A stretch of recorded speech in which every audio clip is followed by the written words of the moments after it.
Start કરીશું. જે બધી પ્રમેયનો ઉપયોગ કરી કિંમત શોધો એમાં ક્વેશ્ચન નંબર 6 છે. હવે તમને સંખ્યા આપી છે એની તમારે કિંમત શોધવાની છે. ઓકે, તો 96 રેઝ ટુ 3 આપ્યું છે. ઓકે, ત્યાં તમને ક્વેશ્ચન નંબર 8 આપ્યું છે 101 રેઝ ટુ 4. ઓકે, તો 96 રેઝ ટુ 3 આપ્યું છે તેનો આપણે કેવી રીતે શોધીશું? દ્વિપદી પ્રમેયની મદદથી આપણે શોધવાનું છે. એટલે તમારે તો દ્વિપદમાં એને પહેલા ફેરવવું પડશે. 96 આપ્યા છે તો એને તમે દ્વિપદમાં ફેરવો. બરાબર, તો અહીં આપણે લખી દઈએ 100 minus 4 raised to 3. Okay, 100 minus 4 એટલે 96 થઈ જવાના. હવે આપણે દ્વિપદી પ્રમેય અહીં લગાડી શકીશું. કેમ? અને તમારી પાસે અહીં દ્વિપદ છે એટલા માટે. બરાબર, હવે આપણે જાણીએ છીએ કે આપણું સૂત્ર શું છે? a plus b raised to n is equal to a raised to n plus nc1 a raised to n minus 1 b raised to 1 plus nc2 a raised to n minus 2 b square plus up to ncn a raised to n minus n b raised to n.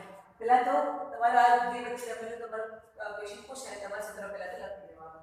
બરાબર, ત્યારબાદ હવે જો 100 minus 4 raised to 3 છે એટલે a minus 3 raised to n સૂત્ર લાગુ પડશે આની અંદર. તો પહેલું પદ પ્લસ, બીજું પદ તમારું માઈનસ. બરાબર, એ જ તમારું આગળ ક્રમ વધતો જશે. ઓકે, તો કિંમત મૂકી દઈએ.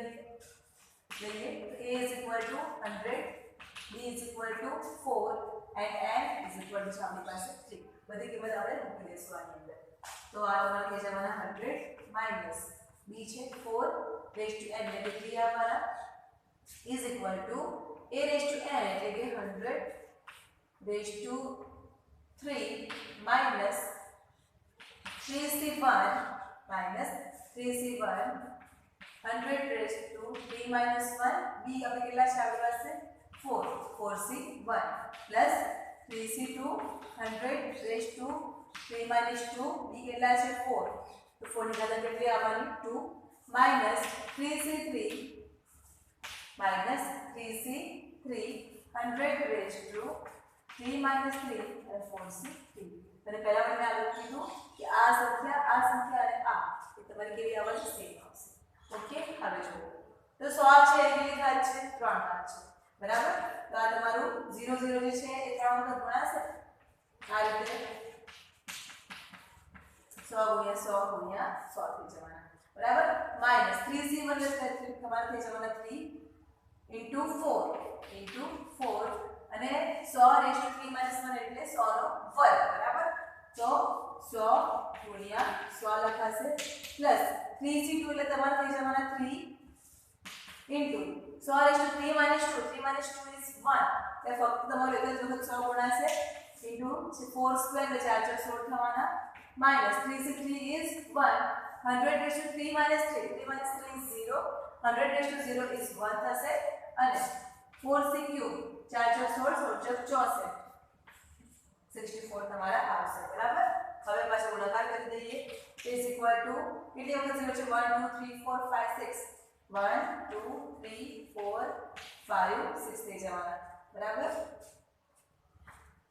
માઈનસ 4 તારી 12 0 કેટલા છે? 4 1 2 3 4 તો આ રીતે તમારું આવશે પ્લસ 16 2 32 16 તારી 48 બે 0 લગાવી દો માઈનસ 64. બરાબર, હવે તો કહે છે ત્રણ એકદમ સિમ્પલ છે. આ બેનો સરવાળો કરો ત્યારબાદ એમાંથી આ બે સંખ્યા બાદ કરો એટલે તમારો જવાબ શું છે? તમારો આવી જશે. ઓકે, સરવાળો કરતા તો આપણને આવડે જ છે. ઓકે, હવે આપણે આગળ જોઈએ તો ક્વેશ્ચન નંબર 7 જે છે એ તમને શું આપ્યું છે? તો 102 raised to 5. બરાબર, તો 102 raised to 5 છે તો એને આપણે 100 2 raised to 5 કરશું એટલે તમારું 102 આવી જશે. ત્યારબાદ a plus b raised to n સૂત્ર આપણે લાગુ પાડશું એટલે તમારો આન્સર આવી જશે. હવે આપણે 4 ઘાતાંક માટે 101 raised to 4 આપ્યું છે તો એના માટે આપણે સોલ્વ કરીશું. 101 raised to 4 છે તો શું લખાશે? 100 plus 1 raised to 4. બરાબર, આ સૂત્ર આપણે લેવા દઈએ.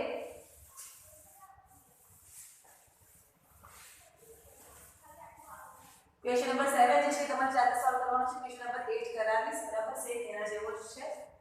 તો ક્વેશ્ચન નંબર 8 જોઈએ. 101 raised to 4 is equal to 100 plus 1 raised to 4 લખાશે. બરાબર, તો હવે હવે આ a plus b raise to n નું સૂત્ર તો પ્લસ મૂકી દઈએ એટલે તમારું a plus b raise to n સૂત્ર આવી જશે. હવે તમારી પાસે a બરાબર શું છે તો a બરાબર મારી પાસે છે 100 and b is equal to 1 and n is equal to છે 4.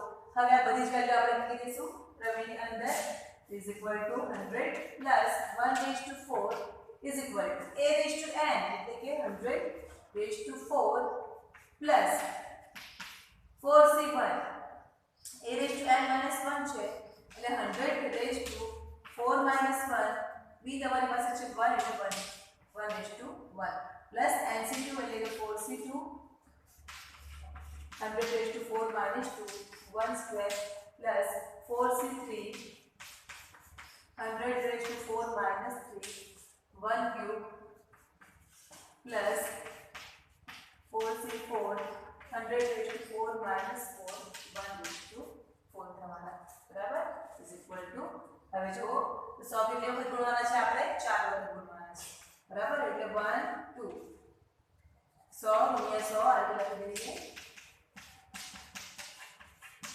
plus 4c1 is 4 હવે 100 raised to 4 minus 1 છે 4 minus 1 is 3 એ 100 કેટલી વખત ગુણાશે તમારા 3 વખત ગુણાશે તો 100 plus 100 plus 100 સોરી cross 100 થઈ જવાના 1 raised to 1 એટલે 1 થઈ જશે હવે 4c2 શું આવવાનું ફરીથી જોઈ લઈએ એકવાર તો 4 ફેક્ટોરિયલ છે તો 2 ફેક્ટોરિયલ 4 minus 2 is 2 ફેક્ટોરિયલ તો 4 into 3 into 2 factorial છેદમાં 2 factorial into 2 factorial આ બંને કેન્સલ 2 2 કેન્સલ 3 into 2 is આવી જવાના 6 તો આ તમારા 4c2 થઈ જવાના 6 into 100 raised to 4 minus 2 is 2 એટલે 100 કેટલી વખત ગુણાશે 2 વખત ગુણાશે અને 1 સ્ક્વેર એટલે 1 થઈ જશે 4c3 is 4 100 raised to 4 minus 3 4 minus 3 is 1 એટલે ફક્ત 100 તમારે ઘાતાંક કેટલી છે 1 એટલે 100 4 ગુણ્યા 100 plus 4c4 તમારું થઈ જવાનું 1 100 raised to 4 minus 4 is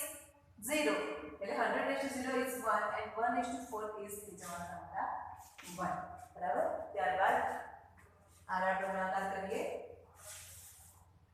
is equal to કેટલી વખત 0 છે 1 2 3 4 5 6 7 8 1 2 3 4 5 6 7 8 plus 4 into કેટલી વખત 0 છે 1 2 3 4 5 6 2 3 4 5 6 plus 6 into કેટલી વખત 0 છે 1 2 3 4 1 2 3 4 plus 4 0 0 plus 1 ઓકે હવે તમારે શું કરવાનું છે આનો સરવાળો કરી દેવાનો છે એટલે તમારો આન્સર આવી જશે ઓકે ક્વેશ્ચન નંબર 9 સો આપું છું 99 raised to 5 આપું છે તો 99 raised to 5 આપણે જે બધા ફેરવી 99 ને શું કરવાનું 100 minus 1 raised to 5 તો સેમ આપણે જે પહેલો દાખલો ગણ્યો બરાબર તો એમાં શું કર્યું આપણે 100 minus 4 કર્યા બરાબર હવે 100 પછી 99 આપ્યું છે તો 100 માંથી એક બાદ કરશો એટલે 99 આવશે અને ત્યારબાદ a minus b raised to n સૂત્ર તમારે લગાવી દેવાનું છે અને એક્ઝામ્પલ સોલ્વ કરવાનું છે ઓકે એકદમ છે સિમ્પલ હવે આપણે એના આગળનો ક્વેશ્ચન જોઈશું આગળનો શું ક્વેશ્ચન આપ્યો છે એ બરાબર જોઈ લો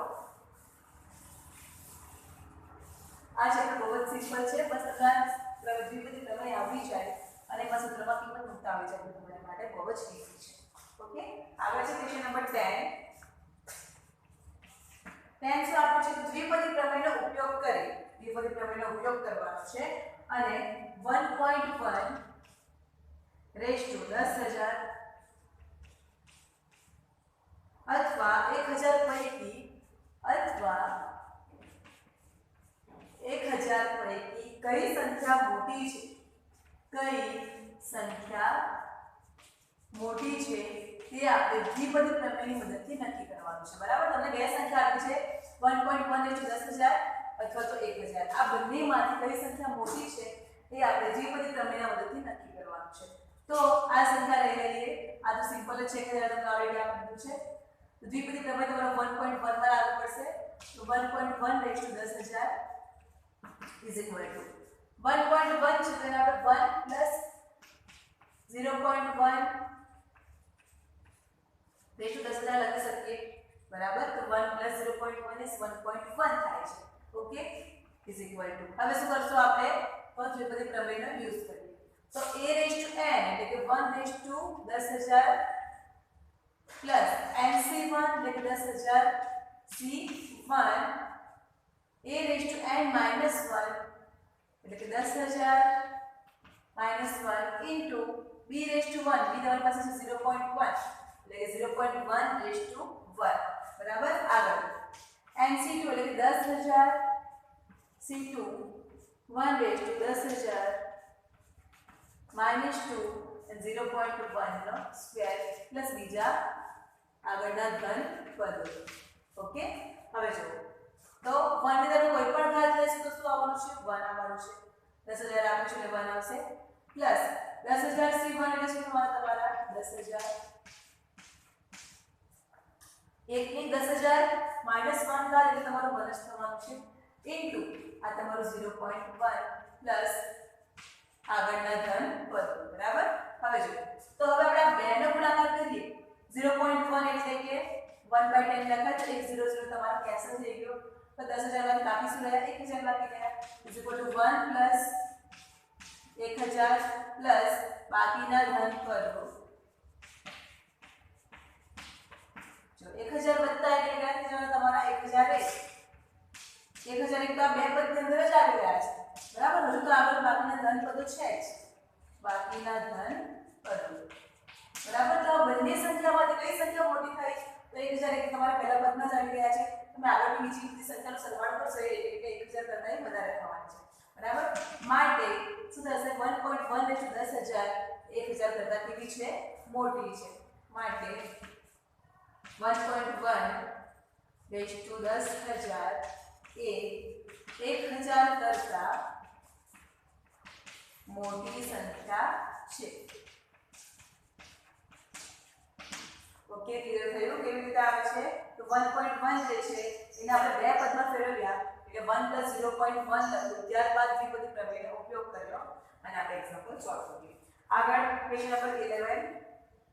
પેજ નંબર 11 આપ્યો છે a + b raise to 4 minus a - b raise to 4 આપણે શોધવાનો છે. ત્યારબાદ એના પરથી આપણે √3 + √2 raise to 4 minus √3 - √2 raise to 4 નું મૂલ્ય આપણે મેળવવાનું છે. ક્વેશ્ચન નંબર 11 જોઈએ. a + b raise to 4 minus a - b raise to 4 શોધો અને તે પરથી √3 + √2 raise to 4 minus √3 - √2 raise to 4 નું મૂલ્ય આપણે મેળવવાનું છે. જોઈએ તો આ a + b રેઝ ટુ 4 એટલે કે a + b raise to n સૂત્રનો યુઝ કરીશું આપણે. હવે તમે સૂત્ર આવડી ગયું હશે તો ફરી લખી દઉં.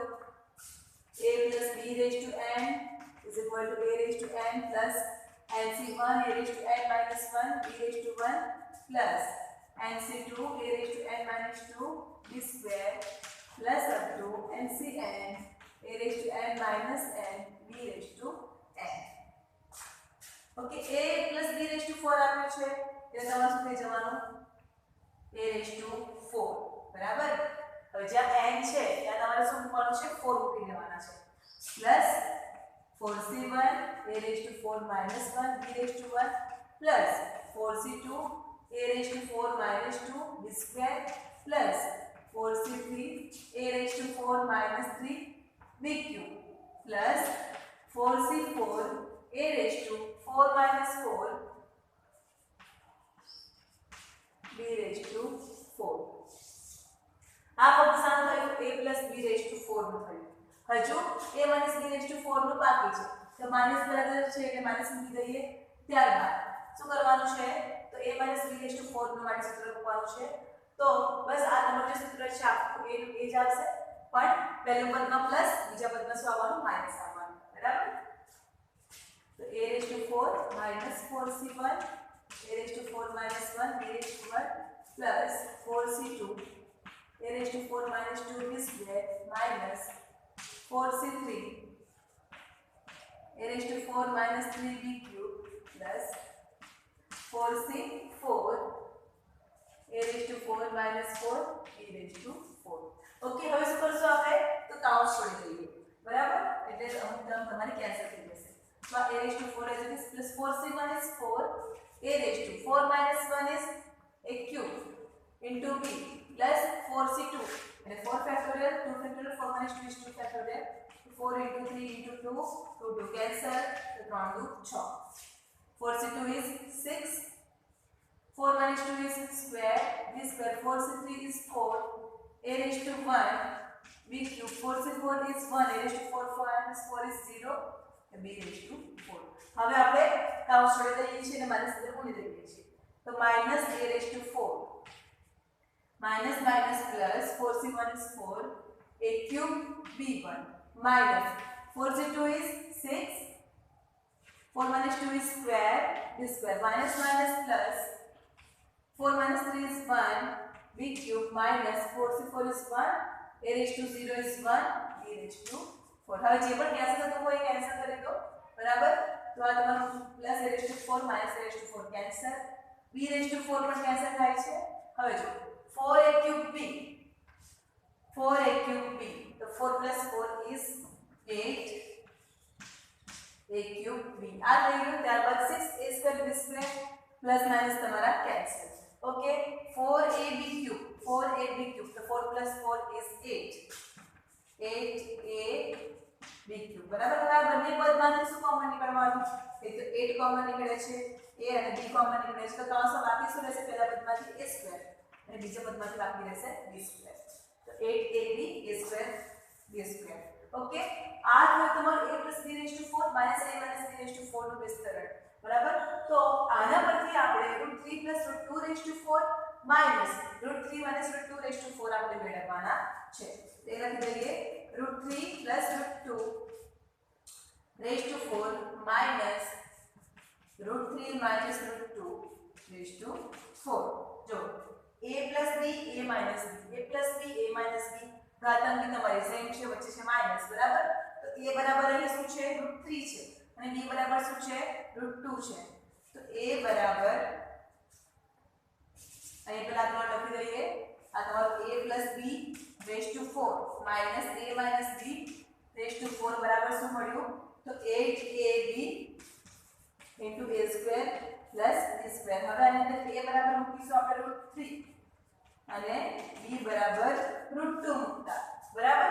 તો આના પરથી શું લખવાનું? તો 8 એની જગ્યા પર મૂકવાનું છે √3, b ની જગ્યા પર મૂકવાનું છે √2, a સ્ક્વેર એટલે કે √3 નો સ્ક્વેર, b સ્ક્વેર એટલે √2 નો સ્ક્વેર થવાનું is equal to 8 into 3 into 2, બંને રૂટમાં છે તો 3 into 2 is √6. √3 નો સ્ક્વેર એટલે થઈ જવાનું 3, √2 નો સ્ક્વેર એટલે 2, 3 plus 2 is 5. So 5 into 8 is 8 into 5 is 40 into √6. બરાબર? જવાબ તમારો શું આવશે? 40 √6 આવે છે. ઓકે છે, સિમ્પલ. તો આ એક્ઝામ્પલ બરાબર તૈયાર કરજો. હવે આગળ જે ક્વેશ્ચન છે, આગળ તમને ક્વેશ્ચન આપે છે ક્વેશ્ચન નંબર 12. એ સેમ આ પ્રકારનો છે. એમાં શું આપશે? x plus 1 raised to 6 plus x minus 1 raised to 6 એ શોધવાનું છે અને એના પરથી √2 plus 1 raised to 6 plus √2 minus 1 raised to 6 તમારે મેળવવાના છે. બરાબર? તો સેમ પ્રોસેસ આ રીતે તમારે સૂત્ર મૂકી દેવાનું, વિસ્તરણ કરવાનું, ત્યારબાદ એમાં તમારે કિંમત મૂકી દેવાની છે. ઓકે, ક્વેશ્ચન નંબર 12 તમારો હોમવર્ક. Question number 13. 13 શું આપશે? બતાવો કે ધન પૂર્ણાંક n માટે 9 raised to n plus 1 minus 8n minus 9 એ 64 વડે વિભાજ્ય છે. શું આપ્યું છે? કે 9 raised to n plus 1 minus 8n minus 9 એ 64 વડે વિભાજ્ય છે. લખી દઈએ આપણે તો 9 raised to n plus 1 minus 8n minus 9 એ 64 વડે વિભાજ્ય છે એવું આપણે સાબિત કરવાનું છે. કોની મદદ છે? દ્વિપદી પ્રમેયની મદદ. કારણ કે આપણે આ દ્વિપદી ચેપ્ટરની વાત કરીએ છીએ. બરાબર? પણ તો પછી ગાણિતિક અનુમાન સિદ્ધાંતને યુઝ કરતા.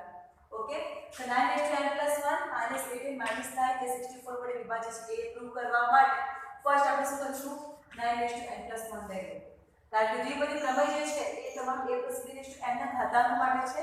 રાઈટ? તમારી પાસે 9 ના ઉપર ઘાતાંક આપે છે તો બસ આપણે એ જ પદ લઈ લેશું. 9 raised to n plus 1. 9 છે તો 1 plus 8 raised to n plus 1 લખાશે. અને 1 plus 8 એટલે તો 9 થાય. બરાબર? હવે પાછો આપણે a plus b raised to n સૂત્ર આપણે લગાડીશું.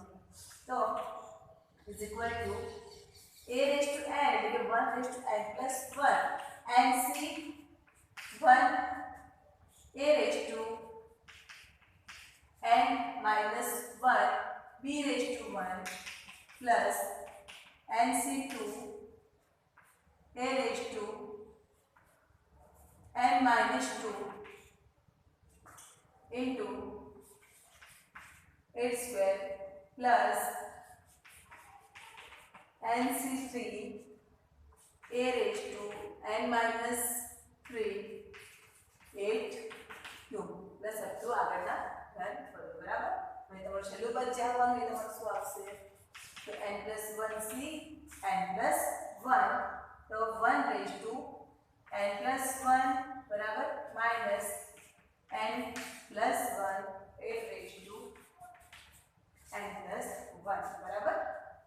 આપણે છેલ્લું પદ જે લખીએ છીએ એ શું લખીએ છીએ આપણે તો NCN બરાબર. તો આપણે n plus 1c n plus 1 બરાબર છે ઇઝ ઇક્વલ ટુ હવે જો તો 1 n plus 1 છે તો થઈ જવાનું 1 બરાબર પ્લસ n plus 1c 1 છે તો n plus 1 થશે 1 1 plus 1 minus 1 કેન્સલ અને 1 તમારા થઈ જવાના 1 બરાબર ઇન્ટુ 8 પ્લસ હવે જો તો આ 8 સ્ક્વેર છે બરાબર 8 સ્ક્વેર તમારા શું થઈ જવાના 64 થશે 64 હવે જો તો આગળ તમારું શું આવવાનું આ એ પણ 8 સ્ક્વેર ઇન્ટુ 8 થવાનું એટલે એમાંથી પણ 64 કોમન નીકળવાના એના પછીનું પદ જે તમારું છે 8 રેઝ ટુ 4 થવાનું તો એમાંથી પણ 8 સ્ક્વેર ઇન્ટુ 8 સ્ક્વેર એટલે 8 સ્ક્વેર આપણે કોમન કાઢી શકીશું બરાબર. તો આના પછીના દરેક પદમાંથી આપણે 64 જે છે આપણે કોમન કાઢી શકીશું તો આ તમારું શું થઈ જવાનું અંદર n plus 1c2 બરાબર. અને આ તમારી 1 ની કોઈ પણ ઘાતાંક હોય કોઈ મેટર કરતું નથી કારણ કે જવાબ નંબર શું આવવાનો છે 1 જ આવવાનો છે બરાબર. ત્યારબાદ n plus 1c3 8 થઈ જશે બરાબર. સ્ક્વેર તો આપણે લઈ લીધો છે કૌંસની બહાર પ્લસ n plus 1c4 બરાબર. તો આ રીતે તમારા આગળની આગળ પદ તમારા વધતા જશે n plus 1c4 અને જે આગળનું પદ આવવાનું એમાં શું આવશે 8 raised to 4 એટલે આ તમારા થઈ જવાના 8 square plus up two n plus 1 c n plus 1 બરાબર 8 raised to હવે આમાંથી આ n plus 1 એમાંથી 2 નીકળી જવાના છે એટલે તમારું શું આવવાનું તો n minus 1 minus 2 is minus 1 તો આ તમારા n minus 1 થઈ જશે બરાબર. સો આવવાનું n minus 1 is equal to આ તમારું 1 plus 8n plus 8 plus 64 into અહીં હું કરી દઉં સ્મોલ n या तो कैपिटल n કહી દઉં જ્યાં स्मॉल n જ કહી દઈશું कैपिटल n કહી દઈએ જ્યાં n plus 1c2 plus n plus 1c3 8 plus n plus 1c4 8 square plus up to n plus 1c n plus 1 8 raised to n minus 2 belongs to capital N કારણ કે આપણે પૂર્ણાંક સંખ્યા માટે જોઈએ છે બરાબર. belongs to capital N માટે 64 into n થઈ જવાનું તો 1 plus 8n plus 8 is equal to 8n 8 plus 1 is 9 plus 64 into n થવાનું આ તમારી પાસે છે 9 raised to n plus 1 8n અને 9 ને બરાબર આ તરફ લાવી દઈએ તો 9 raised to n plus 1 minus 8n minus 9 is equal to 64n તો જે 64 વડે વિભાજ્ય છે તો 9 raised to n plus 1 minus 8n minus 9 એ 64 વડે વિભાજ્ય છે એવું કહેવાશે. ઓકે હવે જો આગળનો ક્વેશ્ચન આગળનો ક્વેશ્ચન છે ક્વેશ્ચન નંબર 14 સાબિત કરો કે sigma r is equal to 0 to n 3 raised to r ગુણ્યા ncr is equal to 4 raised to n. Okay હવે આ તમારે કેવી રીતે પ્રૂવ કરવાનું તો 4cn પહેલા તો લઈ લો તો 4cn is equal to શું લખાય 1 plus 3 raised to n લખાશે બરાબર. હવે જાણીએ છીએ કે a plus b raised to n હોય તો એના બરાબર શું લખાય તો r is equal to 0 to n ncr a raised to n minus r b raised to r બરાબર. હવે a ની જગ્યા પર શું મૂકી દઈશું આપણે 1 મૂકી દઈએ અને b ની જગ્યા પર મૂકી દઈએ આપણે 3 બરાબર. તો આ તમારું થઈ જવાનું 1 plus 3 raised to n is equal to sigma r is equal to 0 to n ncr a ની જગ્યા પર મૂકવાના છે 1 તો 1 raised to n minus r બીજી જગ્યામાં મૂકવાના છે 3 તો 3 રેઝ ટુ r થશે બરાબર તો આ વેલ્યુ આપણે મૂકી દેશું is equal to sigma r is equal to 0 to n NCR લખો આ મતલબ કે આ રીતે NCR લખો બંને વસ્તુ સેમ જ છે 1 n - r એટલે તમારી ઘાતાંક જે છે 1 ના ઘાતમાં છે એટલે તમારું ગણન થશે ઇન્ટુ 3 રેઝ ટુ r થઈ જવાનું બરાબર તો 4 રેઝ ટુ n બરાબર શું મળી ગયું sigma r is equal to 0 to n NCR 3 raise to r તો અહીં તમારી એક્સરસાઇઝ 8.1 કમ્પ્લીટ થાય છે ફરી મળીશું આગળના ટોપિક સાથે